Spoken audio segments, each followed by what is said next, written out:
It's 5:30, so we'll call to order this meeting for Tuesday, January 3rd. Jordan, would you start us off with a roll call, please? Please respond by stating present. Councilmember Ronayne. Present. Fouberg. Present. Liebelt. Reif. Present. Johnson. Present. Reinbold. Present. Langer. Present. Norvstrup. Present. Mayor Schoeneman. Present. Please stand with me for the Pledge of Allegiance.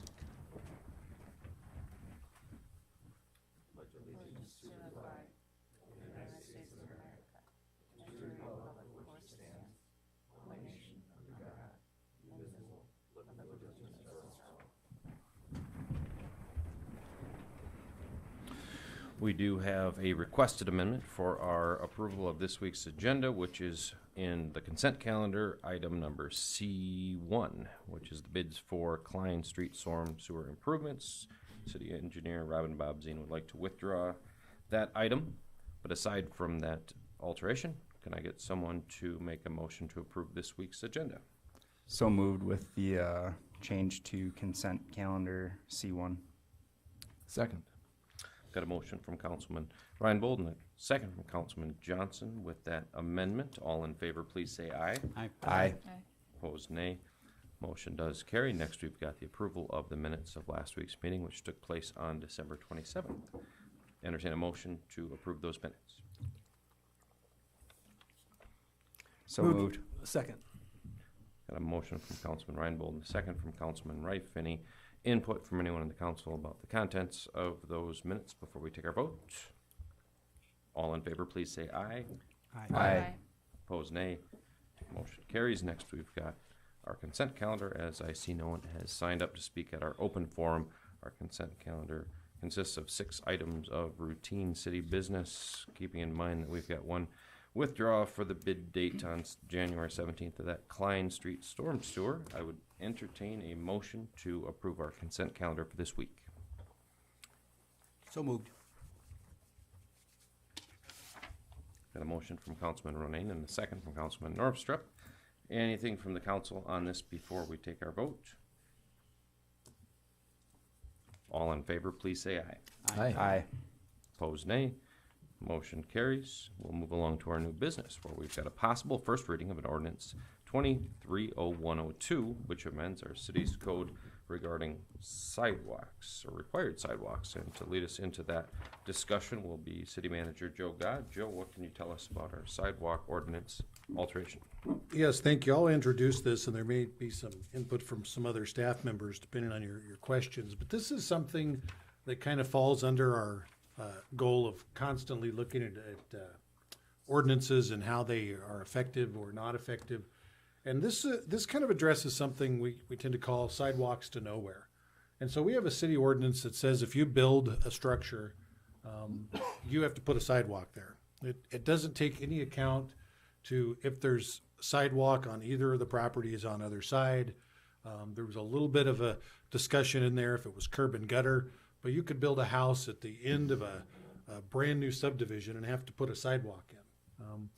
And what's happened at times is somebody might put a sidewalk in and then the next person puts the sidewalk in and it's not quite lined up because maybe the first one wasn't quite right. Or somebody builds a house on a lot that there's never going to be houses on either side. And they have to put in this sidewalk to nowhere. And all this does is give staff an opportunity, and really this comes to the council too, this is the rule, period. This gives a little flexibility to be able to say, hey, you're right, we should extend some time to this, we should take another look at this, is really what this does.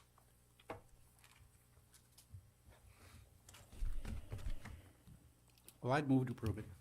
Second. Got a motion from Councilman Ronayne and a second from Councilman Reinbold. So, Joe, did this conversation begin with the Sea Express on North 8th Avenue, or was it separate from that? Oh, this is where the other staff will help. I think this conversation's gone on for years, Robin. This has gone on for years, and frankly, it's something that my department is supposed to enforce, but it's Brett's staff that's dealing with it at the counter a lot of times, and so they're not able to say yay or nay to the contractors. It puts a lot of people in a lot of tough positions, especially because it's very understandable, the frustration by the public that there may not ever be, let's say, as an example, one I can think of, there's a sport court on a lot. It's not a new construction. It's not something that's ever going to generate the need for a sidewalk. But where the house goes, the sidewalk will go in, and so you don't have anything to tie it to. And so it's a dead-end thing. We've got several examples of it right now that I can think of that happened within the last year, year and a half. And it's the same question every time. Why are we putting this in? Because it's developed on either side, and those folks aren't going to need to put in a sidewalk. So I'm going to have 120-foot chunk of sidewalk that goes in that nobody else is going to tie into in the foreseeable future. And it makes an unneeded expense for the homeowner, and sidewalks aren't cheap. So in that case of that gas station on Northeast 8th Avenue, where they had to put a walkway from the south side of their building all the way out to the bike path, would that have had to have happened, or that the process would have been just different to allow them for human consideration? I think it would have allowed them to bring it to you as a council, where before it was a staff decision that had to be made based on the ordinance, and we didn't get to look the other way. And then tell me about, we had a similar discussion about Roosevelt, the new apartment complex that was going to be on Roosevelt. Would you recall that? Where Yeah, the well, it was bike a path duplex, yes. Yep. So the walking path crossed the road and continued on, but this guy was south, or north of there. What was the result of that property? Did they wind up putting in They put the sidewalk in, yes. Where's that? On South Roosevelt. You're thinking the South Roosevelt one? Right, because that was a big discussion in the council. Yeah, at about when 16th Avenue. There was a new duplex that went in, and they were required to put it in. They were planning on putting in the east-west portion, but the north-south portion, they questioned whether it really needed to. And I believe he brought that to your attention, but the ordinance did not provide any relief at that time. So in this case, too, that guy would have no longer be required so long as the staff agreed. Depends on your decision. Yeah. Yes. If I could weigh in on that one, Go ahead, Ron. you know, both the Sea Express that you're talking about, the Mr. Hermanson's property, these others were in mind as we were drafting this language. And you'll note that it requires a finding by the council to knock down a couple of items. One is that it would not likely connect to any kind of an adjoining sidewalk within 5 years, and that it would not be convenient or necessary for public use, which means it's in an area where you wouldn't think that there's a lot of pedestrian traffic. Particularly on South Roosevelt, that may not meet those two findings. So that would still be required. But again, as you go back, when Mr. Hermanson came before the council, the ordinance wouldn't have allowed that kind of an exception for it. Sure. Councilwoman Langer, did you have a question or comment? Yeah, because I had somebody reach out to me about a sidewalk situation where they had done their sidewalk correctly and then somebody else did it differently and then so would this allow, so I own a house in that central subdivision where the last house next to a farm, and if I wanted to wait until the other two houses were built in order to have our side, is that what this is trying to create, or it would allow wiggle room? Okay. Mr. Mayor, Go ahead, Councilwoman. what about timing, let's say in Councilman Langer's example, what about 5 years from now when there's neighbors? At what point do we require that homeowner build a sidewalk? One of the cul-de-sacs to the east of North Roosevelt, there's a house there that was probably one of the first houses on the cul-de-sac that doesn't have a sidewalk, and it really should now. But there's no way to come back and retroactively enforce that you build a sidewalk? In some of those cases, the ordinance for the sidewalk, requirement of sidewalks went in 1992. Okay. There's a possibility that a couple of those homes in those cul-de-sacs were right before that ordinance went into effect. I believe the existing ordinance does allow for us to force that to be done if that's the council's choosing. So I think there is a bit of that ability to go in and have that done too. Mr. Mayor, can I ask a follow-up? Go ahead, Councilwoman. So I'm just curious about, I appreciate your point of view that your office is supposed to be enforcing this, but Fred's office is the one that kind of gets yelled at over it.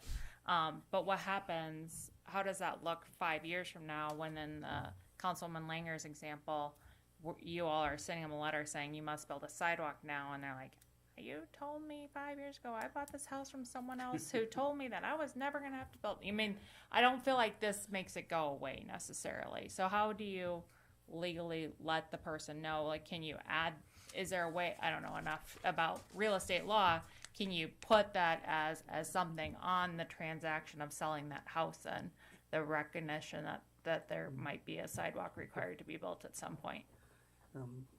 Councilwoman Fouberg, if you go on to see that subsection C that talks about any extension of time, there's a requirement that if one is granted longer than 5 years, there needs to be something recorded with that property. The minutes, for example, of the meeting can be recorded to put as a public record what the council's action was and to let a prospective buyer know that they might be on the hook later on. And then as that language continues, nothing in here would prevent the council at a later date, upon the finding of public necessity and convenience, to order somebody who had previously been granted an extension to now have to put in the sidewalk. So that might take care of some construction that happens in year 6, for example. And this comes back to the attention of the council. And that is one of the parts that really becomes confusing in this, is that you have a change in ownership and the new buyer, new owner, does not know. And depending on the length of the sidewalk, that can be quite an expense. And this does take a little bit so in their title work, they will have that knowledge at least that they've got some of these things hanging out there. Go ahead, Josh. I think this is great. I mean, it provides you guys the opportunity to be reasonable in some instances. I think the one on Roosevelt, that sidewalk they built ends at electrical boxes. And so that was a great example of why this ordinance needs to be in place. So I think it's a great idea. And it sounds like it puts the onus on the council itself and not necessarily those city departments. So make it public, which I think is a good thing for these types of discussions. One more question. Go ahead, Councilwoman. Do we have like a future land use map? I know we have a master plan for the city, but have we done a future land use map for the city so we know like where we think the next housing developments, we want the next housing developments to go, so that when this council's looking at a question about whether a sidewalk should be required or not be required, that we're making a decision that makes sense for where we expect development to be going? There is a master plan within the city's comprehensive plan. Is it, I mean, do you like it? Is it accurate? Do we need to invest in a new one? Right now it's accurate. Okay. 5 years from now, that could change. You know, the way it's set up, it shows where our infrastructure is stubbed out and where we have developable ground that isn't floodway or floodplain. Okay. Thanks. Okay, if there's no further comment from the council, Jordan, would you give us a roll call vote on this first reading, please? Councilmember Ronayne. Aye. Fouberg. Aye. Rife. Aye. Johnson. Aye. Reinbold. Aye. Langer. Aye. Norvstrup. Aye. Mayor Shoneman. Aye, motion does carry. We'll move along to item number B within new business, which is titled Possible First Reading of an Ordinance 230103, which amends city code regarding the definition of the word owner. Ron, what can you tell us about this? Thank you, Mayor Shoneman. Section 1-2 of the city code sets forth various definitions, and included therein is the definition for owner. What we find and what I found in my 8 years as city attorney is occasionally who is and isn't an owner becomes a very important issue for various departments. Code enforcement deals with it almost every day. Surprisingly, our finance staff downstairs, especially in turning water on and off, has to deal every day with who is an owner. Somebody's coming in and saying they want something done. What is their legal entitlement to have that thing done? And so what you see here with this ordinance amendment is to try to clarify who an owner is for city purposes. And that is primarily for us as a person who may consent to or receive notice of any action by the city regarding property. And then as you see the additions there, we track some of the language that you'll see in statutes and other sections of the code. But we're trying to identify the kinds of properties that you would see that would have some instrument showing ownership, a title, a deed, something like that. But we also have kind of a catch-all in there for personal property at subsection 4 that allows us to look at possession of that property as an indicia or a presumption of ownership. So just some necessary changes that we think will make it easier for us to be able to look at people and tell you, yes, we can or can't deal with you on this particular item. Moved. Second. Got a motion from Councilman Ronayne and a second from Councilman Johnson. What type of questions has the council got for our city attorney in regards to this proposed ordinance adjustment? Easy peasy clerical work. It seems as though if no one's got anything, Jordan, would you give us a roll call vote? Councilmember Norvstrup. Aye. Langer. Aye. Reinbold. Aye. Johnson. Aye. Rife. Aye. Fouberg. Aye. Ronayne. Aye. Mayor Shonneman. Aye, motion does carry. We'll move along to our review and approval of our claims and payroll. The bills will be for this week, January 3rd, and the payroll is for the pay period of December 18th through the 31st. Can I get a motion to pay the claims and payroll? Move to approve. Second. A motion from Councilman Johnson, second from Councilman Norvstrup. Jordan, would you give us a roll call vote? Councilmember Ronayne. I abstain as to payment to Nick Burvis Real Estate Limited Partnership, but cast my vote in favor of the balance of the bills. Councilmember Fouberg. Aye. Rife. Aye. Johnson. Aye. Reinbold. Aye. Langer. Aye. Norvstrup. Aye. Mayor Shonneman. Aye, motion does carry. We'll move along to our city manager's report. Joe, what have you got for us this evening? I just kind of wanted to follow up a little bit of a recap of our discussion last week about snow removal, because you notice we took some of your advice and some of it we maybe didn't, but we'll tell you how we got to that part. Is really to give you the consensus. It was, if we can save the time and money, let's do it. And let's also remember that not everyone has a 4-wheel drive, and as this stuff softens up, it's going to be getting kind of tough. So we took those were really the two premises we left with. And I don't know that either people didn't listen to the meeting or they didn't agree with us, because we started getting a lot of calls on, that would have been Wednesday morning. Yeah, Wednesday morning. The council meeting was on Tuesday.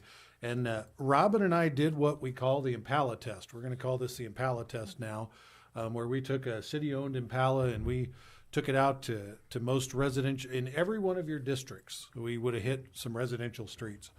And for the most part, it wasn't too bad. If you weren't planning ahead in a couple of spots, you could have been a little sensitive, but otherwise it wasn't too bad. But during the day, that changed.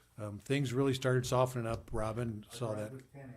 Yeah, 10 a.m. And by, I think it was a little after 3, Robin called me and said, hey, I think we need to look at this a little bit. And so what he had done in that amount of time, engaging what we were hearing from citizens, and I got to tell you, we were getting a bunch of calls that were helping us gauge where was the big problem, what were the problems. And Robin and his staff got together and using some of your, well, can we do this without breaking the bank, considering this is only December? We're going to see some more snow. What can we do? We need to clean the streets up. And so that's what we did. Is on Thursday, the staff worked and did what we call the residential corridors, which should be done in about 12 hours. I think that was the case. That would mean that most people were already working anyway. So the actual overtime was far less than if it was on a Saturday or a Sunday. So doing it during the week was going to be a big cost savings. It was going to put things in people's driveways, but it was going to clean up the streets. And overall, the calls dropped off exponentially. I know in my office we only got a couple of calls from people that were upset that they had to clean out their driveways, but those same people were also happy they could drive down the streets better. And it cleared up everything pretty good. Again, it takes all the soft stuff off the top and makes a pretty good sheet of ice of what's left in some spots. But in all, it's, again, very travelable by anything you drive.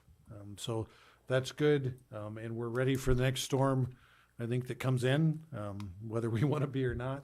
But really, it was Robin's staff listening to the public, listening to you as a council, and coming up with a solution that we could all say yes to. Anything you want to add? Kind of the way we were looking at it, we took everything to heart that you weighed in for us, and at the end of the day, we knew what the right thing was to do, and we had to do some cleanup to help some folks out, because there were now some folks starting to get stuck, which wasn't necessarily the case on Wednesday morning, but by Wednesday afternoon, we could see evidence of that. And so we did, as inexpensively as we could,